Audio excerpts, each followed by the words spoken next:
ياسمين، نعم. تعرفي مين اللي اخترع اللمبة؟ مين؟ بجد مش عارفة؟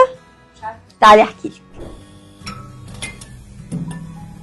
تعرفوا ان في جواب غير حياة انسان؟ في يوم الام جالها جواب من مدرسة ابنها مكتوب فيه خلي ابنك في البيت، لان المدرس بتاعه شايف ان هو ما بيفهمش وبطيء ومش قابل للتعلم، فخليه يتعلم في البيت احسن.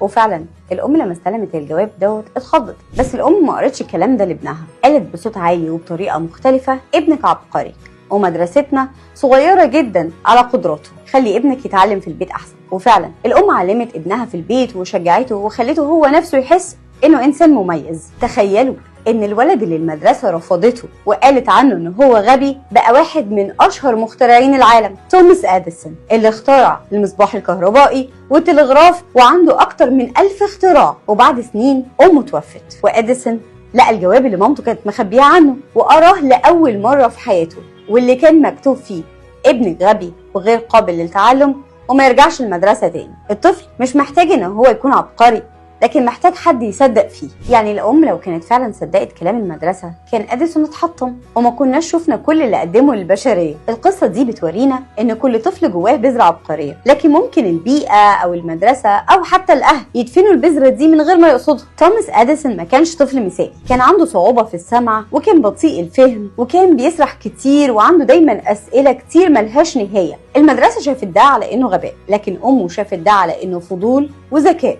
صدقوا في اولادكم وشجعوهم، ادعموهم دايما في كل وقت، في الفشل وفي النجاح، واسالوا نفسكم هو ليه بيتصرف كده؟ هو محتاج اني افهمه ولا اقيمه؟ طب اعمل ايه علشان اساعده يكتشف قدراته من غير ما احسسه انه اقل؟